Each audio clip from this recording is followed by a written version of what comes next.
有相似经历的还有下面这家人，他家客厅窗户上出现了一张脸，看起来像是梳着双马尾的老太太，死死地盯着一家人。窗户对面就是墙，不可能是对面反射过来的，而且他家在3楼，一般的老太太是上不来的。当时只有丈夫一人在客厅整理玩具，完事后对着玩具拍照，第二天欣赏照片时就发现了这张脸，看着非常诡异。随后对着窗户又拍了很多照片，但是那张脸没再出现过。丈夫一口咬定那不是人啊，不是人，那是什么？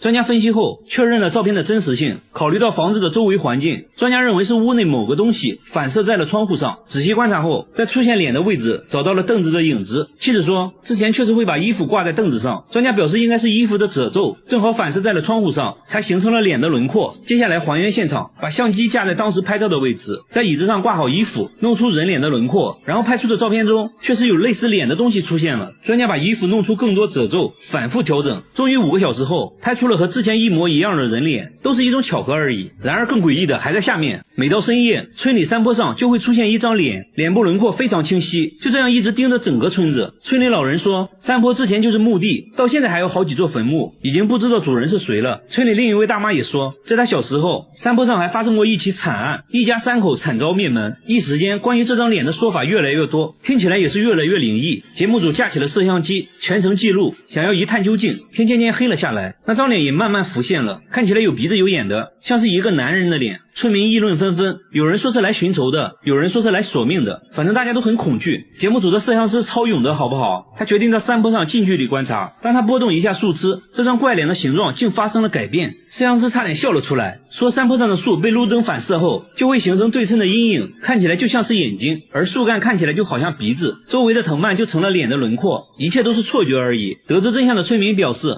你别说，现在看起来还挺可爱的。还有人说现在看起来像企鹅，这就很尴尬了。说实话，我看这种灵异事件都是笑着看完的，希望你看完也能开心。好了，我是岳贝，关注我，每天一个迷惑行为大赏。他有个大豪宅，却天天住在厕所里，睡觉在厕所，吃饭也在厕所，掀开垫子下面全是尿，还说厕所味道清新自然，厕所门时刻紧闭着，好像在躲着什么东西。他说只要离开厕所就会头晕目眩，全身酸痛，不得不离开的话就要全程戴口罩。去客厅那都算是旅游了，还会给客厅喷一种神秘的液体。白天大妈很反常的出门了，她来医院看望丈夫10年前得了中风，就一直住在医院，一见面丈夫就哭了，说到底是怎么回事。这时大妈说她房子有毒，还说是邻居往她家放的毒气，之前和邻居吵过架，所以就往她家放毒气，让她无法安心睡觉。为了防止毒气扩散，她封死了家中的各个缝隙，还安装了多个监控摄像头，因为厕所的气味最小，就成了她的庇护所。虽然大妈说的证据确凿，但节目组却什么都闻不到，用专业仪器检测后没有发现任何异味，甲醛也没有超标。节目组拜访了邻居家，也不像大妈说的那样，大妈之前还报过警，警察也检查过邻居的房子，没有任何异常。很明显这一切都是大妈自己想象的。精神科医生表示，丈夫住院后她不得不独自生活，产生了严重的焦虑和孤独感，可能就慢慢产生幻觉了。医生说大妈需要人陪就会慢慢好起来。走进科学节目组变成走访问问节目组，陪大妈聊天，给大妈按摩，还一起在厕所吃饭。几天过去了，大妈突然从厕所出来了，她开始正常的做饭，口罩也摘掉了，给工作人员做了一桌子好吃的，说现在已经闻不到任何异味了。大妈终于走了出来，看到没对象的赶紧找个吧，不然老了真的会很孤独的。和大妈一样，下面这个大姐的情况也不容乐观。大姐每天穿着用2万个曲别针做的衣服，衣服重达50斤，就这样在家里穿了10年，家里堆满了各种杂物，在家只能爬行，所有东西都被装在塑料袋中，甚至天花板都用塑料袋覆盖着，窗户也被封上了，洗澡也不脱衣服。只见她洗着洗着突然站在了马桶上，她竟说不得不这样做，她究竟在躲避着什么？大姐说家里有电磁波辐射，让自己非常痛苦，她认为曲别针可以屏蔽辐射，才用曲别针做了这件盔甲。为了验证她的说法，节目组请来专家测量房子的辐射量，结果房子几乎没有任何辐射。工作人员建议她脱掉铠甲，大姐犹豫再三，决定试一下。没过1分钟，她突然把头埋进了被子里，表现得很焦虑，还说自己疼得受不了了。接着又开始穿铠甲，穿完大姐长舒一口气。节目组找来了心理医生，一番交流下来，大姐突然哭了起来，缓缓说出了藏在心中的秘密。在她年轻的时候，被一个陌生男人跟踪了长达半年，她搬过好几次家，都会被找到，会在半夜敲她的门，还经常给自己发骚扰短信，换手机号也没有用，感觉自己时刻都在被监视。视。从那之后，他变得非常敏感多疑，以至于能感觉到手机发出的辐射。他以为随着时间的流逝，自己会慢慢好起来，没想到却变得越来越严重。医生建议大家不要逃避，要直面内心的恐惧，即使暂时无法克服，也要学会和恐惧共存，学会接纳自己。和大家有相似打扮的，还有下面这位大叔。大叔的口罩是用沥青做的，衣服上也涂满了沥青，还说自己不能暴露在阳光下。他家里也非常昏暗，没有任何一盏灯，插头都被拔了下来，即使是一个信号指示灯都会被他用黑色胶带盖上。电视也被大叔故意砸坏了，家里所有的电器都处于失灵状态，唯一有用的就是电脑，但用电脑之前必须全副武装，最多只能使用3分钟，不然身体就会疼痛难忍。他还去过很多医院，医生都说他身体很健康。说话间，他突然紧张起来，紧紧盯着100米开外的一辆汽车，戴上了口罩和帽子，还说是为了安全。他究竟在躲避着什么？大叔说这一切都是因为这个信号塔，以前他就住在这个信号塔下面。他说附近的辐射很严重，只要一靠近，心脏就会剧烈疼痛。大叔解释说自己对辐射很敏感，一点点辐射就会对自己产生伤害，为此才戴沥青口罩来躲避辐射。可信号塔附近的邻居却说并没有感受到任何异常。专家也解释说，信号塔只会以水平方式发送信号，并不会对塔下的人产生过量辐射。工作人员还用专业设备检测了屋内的辐射量，结果远远低于安全标准，不会对人体造成伤害。既然大叔说自己能感受到辐射，那给他做个测试好了。给大叔戴上眼罩后，让他判断面前电脑的开关机状态，结果测试7次，错了5次。很明显了，大叔的问题只是心理问题。要想治愈心理问题的话，第一步就是要面对恐惧。他找到心理医生咨询，原来大叔做生意亏了很多钱，家庭也破裂了，巨大的压力让他产生了幻觉。一番沟通下来，大叔决定不再逃避，直面内心的恐惧，勇敢面对生活。加油吧，大叔！好了，我是岳贝，关注我，每天一个迷惑行为大赏。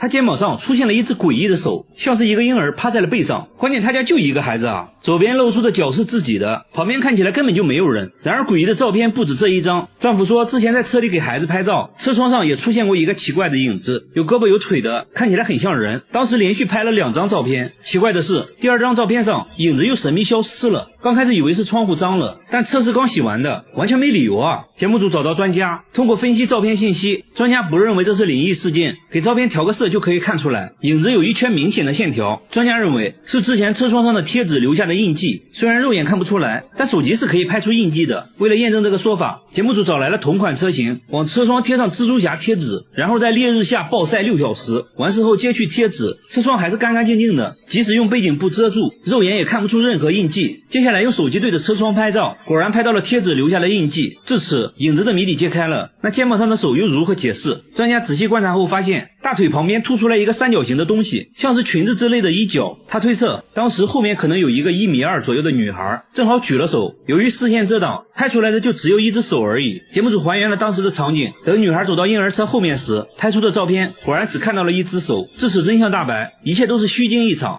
他把一坨便便锁在了保险箱里，还说这坨便便价值1000万，而里3层外3层的打开，这不就是块石头吗？但他说这是鲸鱼的便便，叫龙涎香，高档香水就是用这玩意儿做的，比黄金还要贵10倍，一克就能卖3000块。便便呢是在自家鱼塘发现的，他本来也以为是石头，没想到啊扔在水里竟然飘了上来，这就很神奇了。上网那么一查，和网上说的龙涎香非常像，这不一夜暴富了吗？工作人员闻了闻，确实没什么臭味，难道真的是龙涎香？朋友们都觉得这是真的，但村里老人说啊，他们这片根本就没出现过鲸鱼，哪来的鲸鱼便便啊？说再多都没用。接下来直接找专家，专家说这玩意儿很稀有，一般100只鲸鱼里面只有1只鲸鱼体内会有龙涎香，这其实就是鲸鱼体内的结石。专家对着便便一阵猛闻，还做了个简单的测验，各种特征非常符合，初步判断这可能就是龙涎香。大叔那是越听越兴奋，但专家说还需要进一步采样化验。一番分析后，大叔满怀期待，然而结果却显示这并不是龙涎香，只是一个在海上漂浮很久的塑料泡沫。大叔的宝贝瞬间一文不值，妻子安慰大叔，但大叔反手就撒了一波狗粮，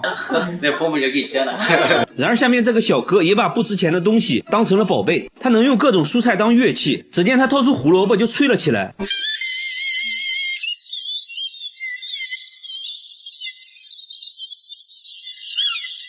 工作人员还是不相信啊，他也不废话，直接啃了一口。不仅如此，什么红薯、山药、西葫芦、土豆，甚至大蒜都可以吹出曲子。而且用蔬菜当乐器的好处就是饿了能直接吃。接着用西兰花又吹了一曲。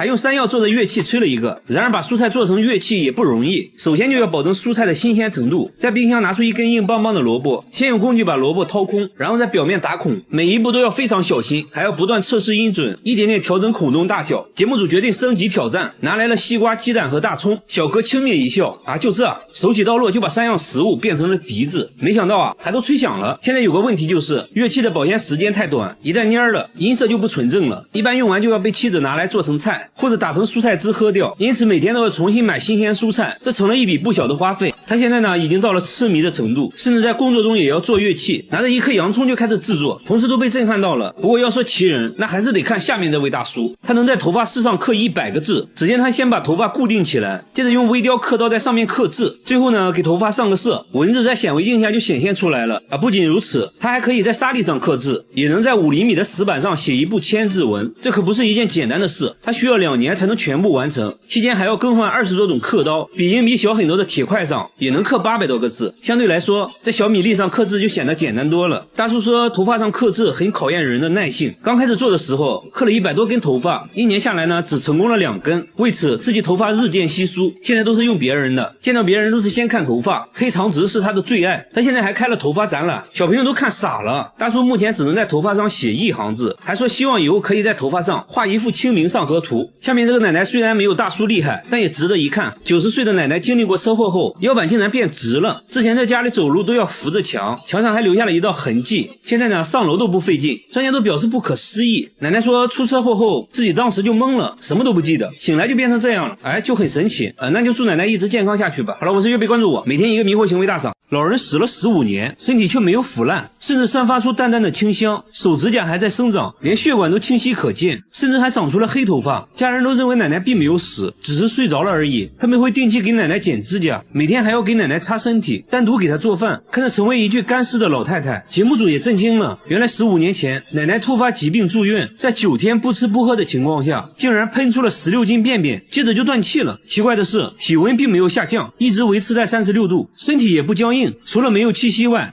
没有任何去世的症状。家人把奶奶接到了家里，慢慢就变成了一具干尸。专家说，只有在极其干燥或者寒冷的地方才有可能形成干尸，然而当地的天气高温潮湿，这种环境下没有腐烂就很不科学。节目组觉得可能做了防腐处理，但家人却说并没有做过任何处理，还说奶奶有个特别的习惯，那就是吃斋，一吃就坚持了50年，这有可能是奶奶肉身不腐的原因之一。奶奶的事在当地广为流传，很多人慕名而来，想要一睹真容，还觉得他家的井水有神奇的功效，都用瓶子接水喝。至于究竟是什么原因，专家也没有给出解释只能说真的很神奇。然而下面这面墙也很奇怪，他家的墙会哭，只要静静的听就能听到抽泣的声音，整整哭了10天。店主说有时用力敲2下，他又会稍微停一会儿，越到晚上哭声越大，搞得人心惶惶，顾客都被吓跑了。工作人员录下声音，找到了专家，对声音进行了波长分析，总之结论就是这声音明显是一种有生命的东西。真是见了鬼了，难道墙是活的，它有心跳？大家才不信。店主请来了装修师傅，这师傅一来也不敢得罪这墙，大家鼓励了他好久才开始。现在墙上打了个洞，内窥镜往墙里一看，就看到了2只闪亮的眼睛，师傅被吓了一跳，仔细一看，原来是只小猫咪，墙上都是抓痕，看起来现在已经精疲力尽了。那它是怎么钻进去的？节目组检查了屋顶，猜测是通过屋檐下的缝隙钻进去的，在墙壁之间穿行时不慎跌落到了墙里面。店主说这只猫我见过，之前一直在我店门口转悠，店主决定明天拆墙救它，可第2天墙里一点动静没有，通过手机观察里面空空如也，猫咪不见了。专家认为猫咪已经自己逃脱了，强大的求生欲让它克服了种种困难，最终爬了上来。几天后小猫咪果然出现了，然而下面这家也发生了一件怪事，他家经常无缘无故的出现长头发，有长有短，最长的有2米，比他本人都高，有时出现在厕所，有时出现在卧室，拔一根自己的头发做对比，大小几乎一模一样。他觉得这就是人的头发，关键他家人都是短发，而且最近来家里的人也都是短发。一开始呢还误会了老公，以为是老公在外面带来的。这种现象呢是1周前开始出现的，老公当时在叠衣服，就发现了一根长头发，衣服是刚从烘干机里拿出来的，他赶紧查看烘干机，里面却干干净净，毛都没有。慢慢的头发出现了越来越频繁，看着吓吓人。房子呢是他们租的，刚住进来也没几个月，而且像这样的房子租金却很便宜。当时房主也是很着急的往外租，他们怀疑房子里发生过不好的事情，难不成真的有鬼？节目组带着毛发找到专家，专家看了半天，说从粗细大小上来看，和头发确实很像。接着又在显微镜下观察，结果专家却说这并不是头发，那这到底是啥呢？专家说这就是裤子上的线头而已。接着妻子检查了衣服，果然在一件西装上抽出了一模一样的线头，长度也完全符合。嗨，虚惊一场。好了，我是预备关注我，每天一个迷惑行为大赏。大妈脑袋里长了一块吸铁石，头上总会吸到曲别针之类的小东西，而且还不会掉，走到哪吸到哪。但脑袋看起来没有任何异常，而且最近经常无缘无故的头痛，疼得她满头大汗。去医院做了脑部 CT， 但机器一直叫个不停。医生刚开始还怀疑她戴了发卡，经过多次检查，医生也震惊了，她脑袋里还真的有一个12毫米的东西，边缘看起来很锋利，就镶嵌在头骨上，距离大脑不到1毫米。如果穿破头骨的话，那后果不堪设想。奇怪的是，头上并没有任何伤口，大妈也完全不记得这东西是怎么进入脑袋的。医生怀疑是小时候摔倒后，这东西就卡在了脑袋里，当时没注意，慢慢的伤口就愈合了。随后大妈被送进了手术室，经过漫长的等待，医生成功把这东西取了出来，在体内存在了30年，表面都已经生锈了。那到底是不是吸铁石呢？经过分析这东西和吸铁石成分很像。专家说，这种金属一般都是用作加热元器件，像吹风机了、取暖器里面都有这种东西，很难想象是怎么进入脑袋的。手术后大妈状况良好，再次进行 CT 扫描，机器也没有响。看着伴随了自己30年的吸铁石，大妈唏嘘不已。无独有偶，下面这个大爷脑袋里也有个东西。大爷脑袋里有一颗子弹，只要一思考，脑袋就会疼。子弹已经存在了40年，很多年前和朋友玩射击，被朋友不小心打到的，当时就做了手术，本以为子弹完整的取了出来，但由于最近剧烈头痛，去了医院，才发现脑袋里还有残留的碎片，专家都不敢相信他还活着。妻子很震惊说一直以为丈夫脑袋都是浆糊，没想到还真差点成浆糊。但是现在有个棘手问题，子弹距离大脑关键区域只有3毫米，要想取出子弹，很有可能会造成更大的事故。由于暂时没有太大的问题，医生建议保守治疗，平时头痛的话可以吃点药。大爷也觉得本来子弹都在脑袋里待了40年了，也不差这几年了，对吧？和他一样，这个男人脑袋里有一颗螺丝钉，而且头上没有任何伤口，不记得怎么卡在里面的。他说之前被椅子撞到了脑袋，当时血流不止，去医院做了脑部 CT， 才发现脑袋里有一个2厘米的东西。不过还好，这东西只停留在了头骨上，医生认为可能是螺丝钉，但五金店老板表示自己没见过这种螺丝钉。母亲也很震惊说他小时候头上没有受过伤，和医生商议后决定立即开展手术。几个小时后，东西终于被取了出来，医生认为是雨伞的伞头，确实非常像。他也说小时候经常和小伙伴拿伞打着玩，可能无意间就卡在了脑袋里。不过现在他可以健康的生活了。要我说更奇葩的还要数下面这个大妈。大妈屁股上长了一块6厘米长的玻璃，玻璃已经存在了36年，她却毫无察觉，还说一点都不痛。直到一次健身的时候，突然屁股剧烈疼痛，检查过后才发现屁股里竟然有一块玻璃，玻璃距离肠道只有1厘米，剧烈运动或者稍有不慎都会伤到内脏，按说都会出现感染或者肿胀的情况，但大妈36年来没有任何症状，这就很奇怪了。那玻璃是如何进入身体的？大妈回忆说，年轻时有次不小心撞碎了玻璃门，当时就腿上扎了一个玻璃碎片，其他地方没感觉到疼，万万没想到屁股上还有一个，就这样存在了36年。下面这个男孩也很神奇，他从8岁就开始脱发，全身上下一根毛都没有，眉毛光秃秃的，下巴也干干净净，甚至连睫毛和鼻毛都没有。同学们嘲笑他是怪胎，这让他很自卑，不管去哪都要戴着帽子，连帽子后面的洞也要缝起来，永远坐在教室最后一排。他说走在街上感觉别人都在议论他，甚至患上了抑郁症，休学了1年，即使在家里也要戴着帽子。母亲说去过很多医院都没有治好，节目组带他找到毛发专家，检查了半天，终于在显微镜下发现了一根毛发。专家说这种情况是有可能治好的。听到这话，母亲激动的哭了，她也重新燃起了对生活的希望，决定不再在乎别人异样的眼光，别人爱说什么就说什么，那就祝他赶快自信起来吧。好了，我是预备关注我，每天一个迷惑行为大赏。大叔每次开车必须要带上一包白色粉末，等红绿灯就赶紧拿出来舔2口，说这东西能救命。吃饭时大叔只是喝了1碗汤，所有人都不可思议地看着他，因为他往汤里加了满满1勺的白色粉末，米饭上也加了2勺，吃得津津有味。酒足饭饱喝点水，水里竟然也加了1勺。话说这到底是啥味道呢？大叔表示非常美味，同事决定尝一下，一口下去差点被送走，才知道这粉末原来是味精。同事觉得他有病，怎么会有人喜欢喝味精水呢？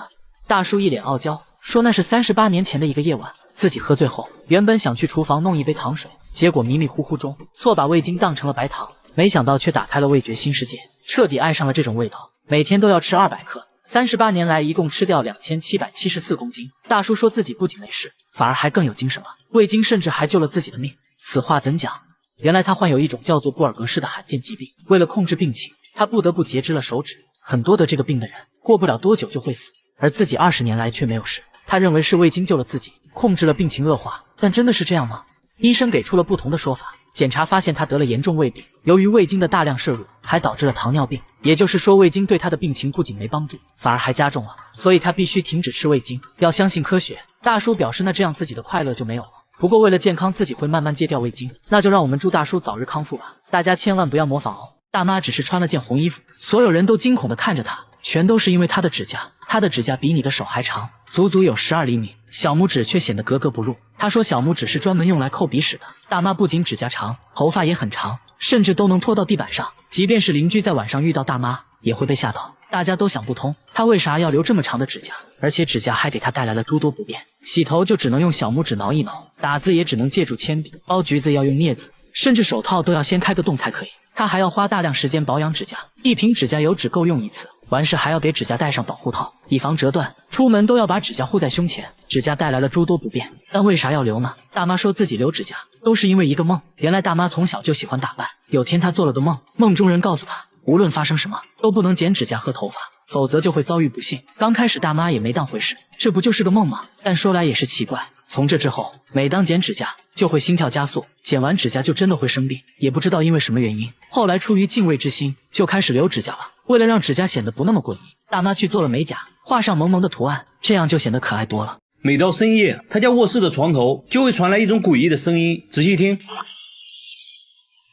把床移开后，没有任何发现，但是诡异的声音仍然存在。主人说，声音主要有2种模式，有时候是哒哒哒哒，有时候是 gay gay gay。我记得只有德爷才会发出 gay gay gay 的怪叫啊，难不成里面住了个德爷？有时候主人拍一下床头，声音就会停止。主人认为里面住了个生物，而且刚买床的时候并没有任何声音，声音是在2年后开始出现的。为此，节目组找到了声音分析专家，专家分析后认为这应该是某种生物移动时产生的声音。节目组还找来了专业的木工，木工说真的是奇怪，我没有听过这种声音，这不像是木头能发出来的。所以床头真的有某种生物吗？说再多也没用，直接拆开看看不就知道了。但是床头里面空空如也，没有发现任何生物。节目组决定继续拆解床头，随后把拆解的床头送到医院做核磁共振。医生发现木板里面有一个白色物体，经过反复实验观察后，医生确定这就是一只3厘米长的虫子，而且还发现了虫子吃木头的痕迹。节目组锯开木头后，果然发现了一只白白胖胖的虫子，不一会儿又找到一只，你别说，看着还挺可爱的，烤着吃一定很香。昆虫专家说，木头被做成床之前，虫卵就已经存在了。之所以2年后开始出现声音，是因为当时环境温度比较适宜，虫卵就孵化了，孵化后就开始吃木头，诡异的声音也就出现了。至于主人说的2种声音模式，是他吃木头时的不同状态而已。至此真相大白，我觉得商家还是挺良心的，起码用的真的是实木材料。厕所墙上长出了头发，缝隙里还有一点点红色印记，看着好像是血。主人轻轻拽了一下，就掉了好几根，吓得他赶紧停手，生怕拽出来个人头。而且厕所墙壁很厚，里面还是中空的，难不成里面真的有东西？房子呢是他们租的，才住进来2个月而已。房东过来左看右看，说可能是什么植物的种子发芽了而已啊，没什么大惊小怪的，反正我房子没问题，这墙里面什么东西都没有。说完直接就走了，但他却感觉事情并不简单。节目组剪掉了一段头发去找专家，专家看了半天，说这确实是人类的头发，那墙上为啥会长头发呢？专家猜测有人摔倒后撞碎了墙上瓷砖，头发就卡在了缝隙里。接着还做了个实验，把假发绑在锤子上，用力敲打瓷砖，果然真就有很多头发卡在了上面。但他却说自己根本就没有摔倒过，而且自己头发长度也不符合呀，那到底是谁的头发？她给出差的老公打电话，老公一听直接就说是她的头发。哎，咋回事呢？等老公出差回家后，果然就对上号了，头发长度也吻合。丈夫坦白说出差前喝多了，在厕所跌倒了，当时也没太在意，第2天直接就出差了，到现在头上还有个大包，嗨，又是虚惊一场。然而下面这家的厕所里也发生了一件怪事，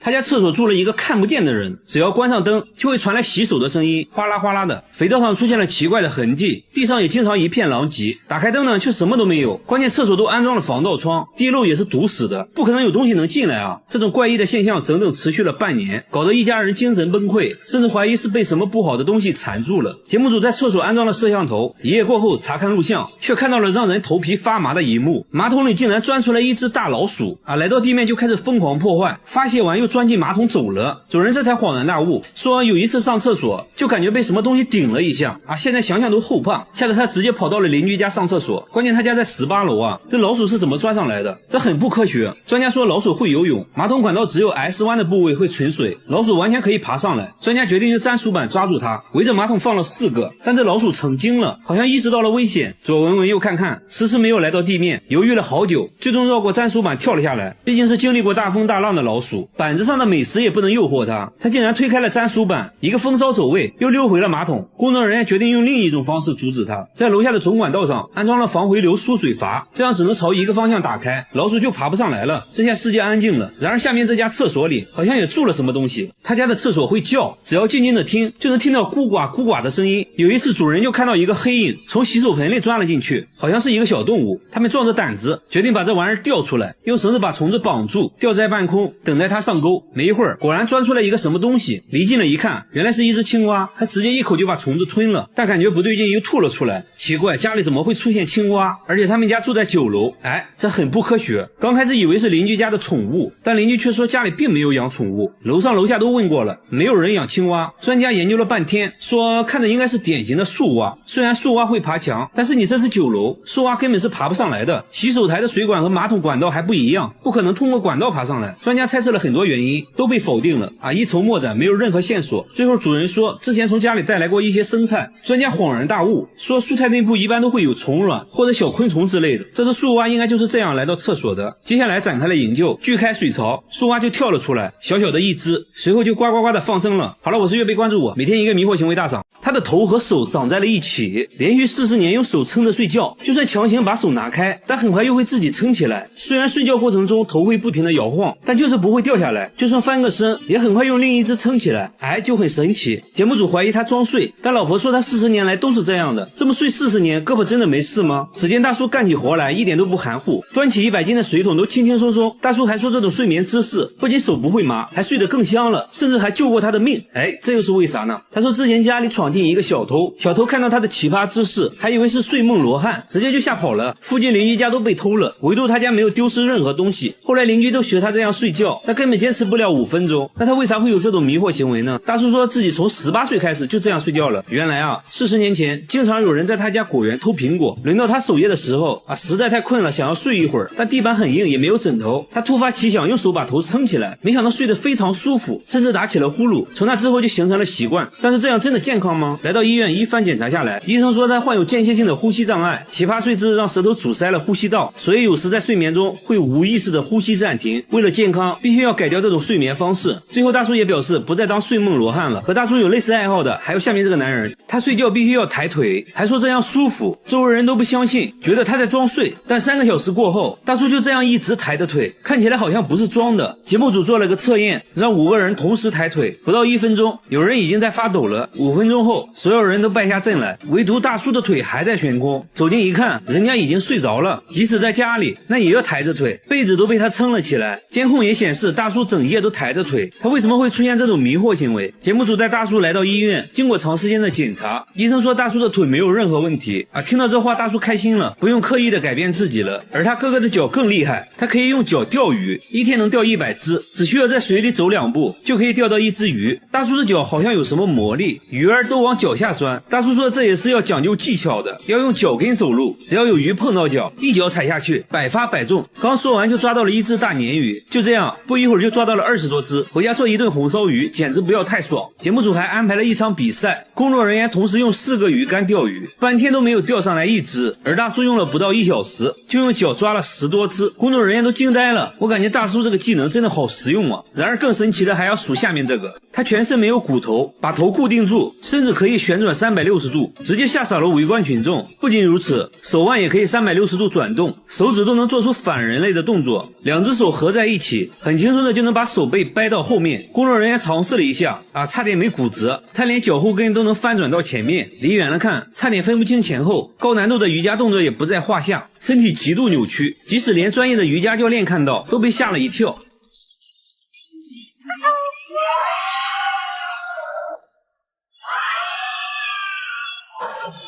他们说从来没见过这么柔软的人，他还教给瑜伽教练一个动作，结果教练根本做不到啊，这就很尴尬了。他的绝活还不止这些，舌头都能吐出一朵花，而且想要几个花瓣就可以卷出几个，最多能卷出8个花瓣，肚子也可以随意折叠，反手拿东西也是易如反掌，肩胛骨都好像翅膀一样，全身上下都非常的柔软，好像没有骨头的软体动物，真的是一个奇男子啊。好了，我是岳贝，关注我，每天一个迷惑行为大赏。大叔疯狂地用铁锤敲自己，一天要敲1万次，边敲还边笑，甚至脑袋也要敲，即使在店外都能听到敲打的声音。节目组惊呆了，这是一把货真价实的铁锤，难道不疼吗？大叔轻蔑一笑，说我都做了5年了，还说正是铁锤救了他的命，这又是为啥呢？他也不解释啊，反而变本加厉，疯狂地敲打肚子，都敲出了8块腹肌，胸口再来上几下，胳肢窝也不能少，说这是自己独特的按摩方式啊。不仅如此，说锤子疗法还能帮助减肥，工作人员尝试了一下，差点敲骨折。大叔最后在脸上敲了几下后，终于说出了这样做的真正原因。原来啊，当年他得了很严重的颈椎病，有天痛到无法忍受，偶然拿起铁锤敲打颈椎，没想到颈椎一下他就不疼了，从此就走上了敲打自己的道路。但当他脱掉上衣，脊椎都被他敲得通红，长了厚厚的老茧，他真的健康吗？节目组带他来医院，大叔还在医生面前展示了锤子疗法，医生看得一愣一愣的。一番检查下来，医生说他的颈椎问题仍然存在，建议大叔立即停止锤子疗法，不然很有可能得关节炎。听了医生的话，大叔回家就把铁锤换成了按摩仪。和大叔有相同爱好的还有下面这个男人，他在零下20度的气温下疯狂的用铁锤敲肚子，1分钟要敲80次，肚子都敲红了。他却说自己在锻炼身体，还让工作人员往他肚子上敲，敲完肚子又打了一套太极拳，完事后拿出一瓶白醋，倒了满满一杯，一饮而尽。这种迷惑行为真的是奇怪啊。回家后拿出冰冻的苹果，直接用手指劈开吃，还说手切的好吃，我信你个鬼啊，有区别吗？更奇葩的是，他是个专业的钢琴老师，弹了一手好钢琴，还给节目组展示了一段，看着完全就是2个人啊，为什么会有这么奇葩的组合？这时大叔说出了自己的故事，原来他患有小儿麻痹症，从小就被朋友孤立，这让他很自卑，直到有一次自己单手劈断了一个木棍，小伙伴都惊呆了，这让他找到了自信，从此就这样开始奇葩的运动了。至于锻炼完要喝醋，他说之前经常咳嗽，喝了醋就不咳嗽了，就很神奇。但这种锻炼方式真的健康吗？节目组带他来医院，当着医生的面展示了自己的锻炼方式，医生也看呆了。一番检查过后，医生发现他的肠胃有一定程度的损伤，要立即停止这种危险行为，不然有可能会导致内出血。最后大叔也表示自己会慢慢改掉这种不好的锻炼方式。然而下面这个大叔对自己更狠，他把10厘米长的钉子敲进了膝盖，接着用拔罐器对着伤口抽血，很快就抽出来1管血。就这种迷惑行为，他每天都要做10次，已经做了10年。他还说是为了健康，下班了抽1管，睡觉前也要抽1管。最急的人是他老婆啊，怕他抽死了，说他有一次放血过多都站不起来了，为此还在家休养了3个月，而他自己却说正是钉子救了他的命。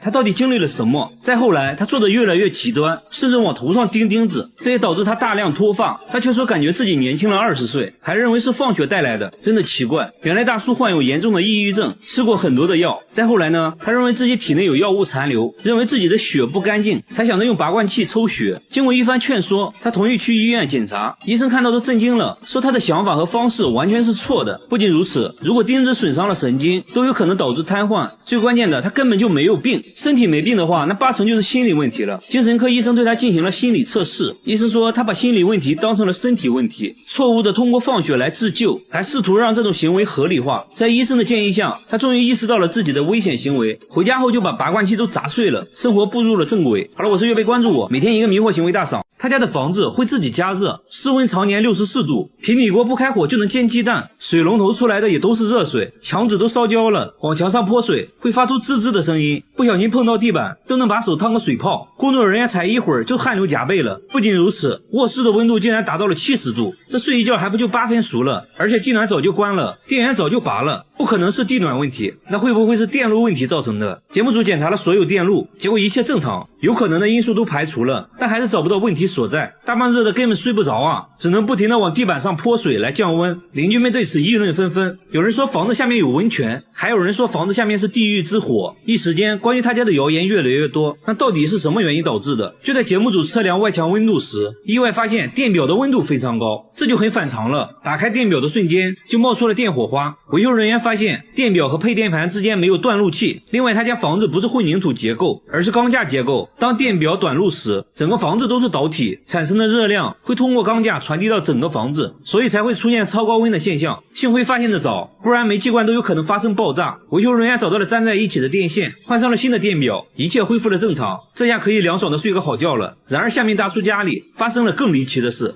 他家的墙会拉屎，每天早上就会出现满墙的便便，有长有短，最长的有25厘米。然而这条街上只有他家墙上会出现这种现象。你要说有小动物在地上拉屎可以理解，但是墙上是怎么拉上去的？有的位置比人都高，一般的小动物是做不到的。那会不会得罪了什么人？大叔说自己为人和善，从没和别人有过纷争，这种情况是半年前开始的。他还安装了监控，但一直没有拍到可疑人员，便便都是突然出现的。节目组请来专家，决定从便便入手。专家开始收集大便，他们要从便便里提取 DNA 来确定到底是什么物种的粪便。节目组也没闲着，架起了多个摄像机，全方位监控这条街。一夜过去了，便便再次出现，查看录像可以清晰的看到便便是从天而降的，没有拍到任何生物，这就很惊悚了。这时便便的分析结果也出来了，专家说是人类的粪便，而且还是女人的。那现在好办了，只要是人为的就一定可以拍到它。节目组安装了更多的摄像机，一夜过去了，果然有收获。录像显示便便是从他家对面飞出来的，还拍到了始作俑者是一个满头白发的人。大叔看到都懵了，说这是他家对过的邻居，名声很好的，从来没想过是他们做的。节目组拜访了邻居，老人说自己妻子有老年痴呆症，不知道妻子的这种迷惑行为，表示很不好意思，说可以帮忙打扫，以后会看住妻子，不会让她乱丢便便。大叔也很无奈啊，说本来想找到人要点赔偿的，想想还是算了吧，最后表示可以理解，以后不再出现这种事就更好了。然而下面餐厅遇到了更灵异的事，这家餐厅的橡胶手套每天晚上都会被撕得粉碎，形状非常不规则，看起来不像是人为的，好像有什么东西可以让它瞬间分解。店主说这种情况已经持续2周了，非常诡异，想想就起鸡皮疙瘩，以至于早上开门都不敢一个人进去，等员工到齐后才敢进入。来到后厨一看，手套又被撕成了碎片。员工分析，如果是动物的话肯定会找东西吃，不会没事撕手套的，但是房间的食物并没有少，那会不会是人？工作人员试了下，根本撕不开，即使用剪刀也做不出这种粉碎的效果。店主想到了一个方法，下班前把面粉撒在地板上，等明天看看有没有脚印就完事了。节目组也架起了摄像机全程记录。第二天一早，诡异的事情发生了，手套又被撕成了碎片，然而一个脚印也没有。查看录像后发现，手套竟然是自己慢慢分解的，完全没有任何外力的作用，自己就裂开了，这很不科学，难道真的遇见鬼了？节目组找到专家仔细观察录像后说，手套应该是被臭氧破坏的，餐厅一般会用臭氧消毒，臭氧有很强的氧化性，可以轻松氧化手套中的分子结构。至于为什么只发生在晚上，是因为白天一直通风，但是晚上臭氧就聚集在一起了，浓度高了就可以腐蚀手套。为此专家还做了个实验，密闭空间内臭氧很快就把手套分解了，至此真相大白，一切只是个化学反应而已，只要晚上也把通风打开就可以解决这个灵异事件了。好了，我是月贝，关注我，每天一个迷惑行为大赏。他在厕所安了监控，正对着马桶，看到了让人头皮发麻的一幕。他并不是变态，这样做实属无奈，因为他家的厕所有点怪，晚上等一家人睡着后，厕所就会传来哗啦哗啦的洗手声，打开灯却什么都没有，但肥皂上却残留着奇怪的使用痕迹，地上也经常一片狼藉。你要说是有人的话，窗户都安装了防盗窗，根本不可能有人能进来。这怪异的现象整整持续了半年，搞得一家人精神崩溃，甚至怀疑是被什么不好的东西缠住，实在没招了，只好在厕所安装了监控。只见有个黑黑的东西在众目睽睽之下从马桶里钻了上来，仔细一看竟然是只大老鼠，难道一直发出怪声的就是它？这老鼠来到地面直奔香皂，咔咔造了几口后开始疯狂破坏，嗨完后顺着马桶又走了。看到这里，大姐突然菊花一紧，说有次半夜上厕所就感觉被什么东西顶了一下，想想都觉得后怕。关键他家住18楼，这老鼠是怎么钻上来的呢？专家解释说，老鼠是会游泳的，而且马桶下水道是 S 型的，老鼠可以很轻松地顺着管道爬上来，要抓它呢也很简单，一张粘鼠板即可。他们围着马桶放了4个，就等老鼠上钩了。没想到这只杰瑞非常聪明，他意识到了不对，左闻闻右看看，犹豫了好久，最终绕过粘鼠板跳了下来。毕竟经历过大风大浪，板子上的美食也不能诱惑他竟然推开了粘鼠板，一个风骚走位，又溜回了马桶。大家决定用另一种方法阻止他，在楼下总管道上安装了防回流输水阀，只能朝一个方向打开，老鼠就爬不上来了。这下终于可以安心的拉屎了。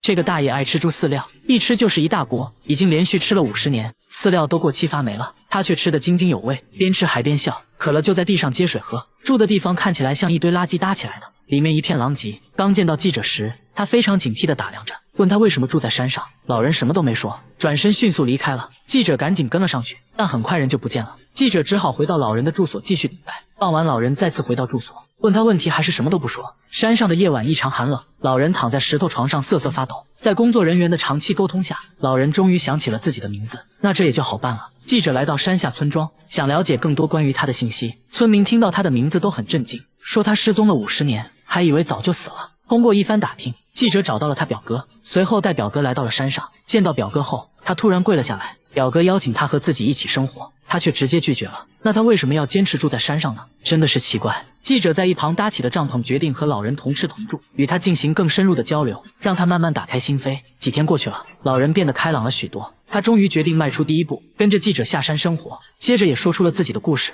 原来在他小时候，父母经常吵架，而后就离婚了，他只好和外婆相依为命。不幸的是，外婆不久也去世了，他伤心欲绝，无依无靠的他独自一人躲到了山上，这一躲就是50年。记者随后带他离开了大山，还带他去做了体检，身体不是很好，需要在医院休养一段时间，希望老人可以赶快好起来。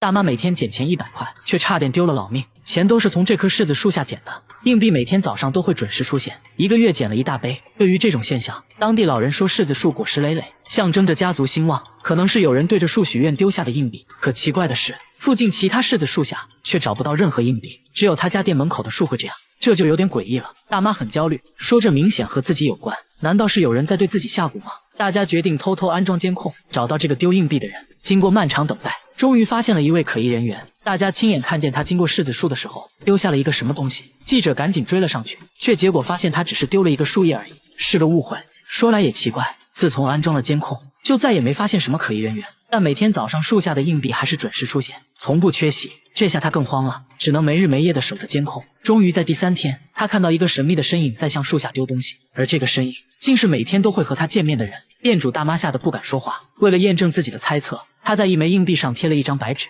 偷偷放进了收银机。没一会，店里来了一个收废品的大妈，买了一杯咖啡，店主把带记号的硬币找给了他。第2天早上，这张带记号的硬币果然出现在了那棵柿子树下，店主确认一直丢硬币的就是这位收废品的大妈。随后节目组找到废品大妈，大妈也承认是自己丢的。至于为什么一直这样做，大妈说店主每天都会把废纸箱给自己，而且还不要钱，为了表达感谢，每次会从卖纸箱的钱里拿出50偷偷丢在树下。知道真相的店主终于松了一口气，真是一个温暖感人的灵异事件啊。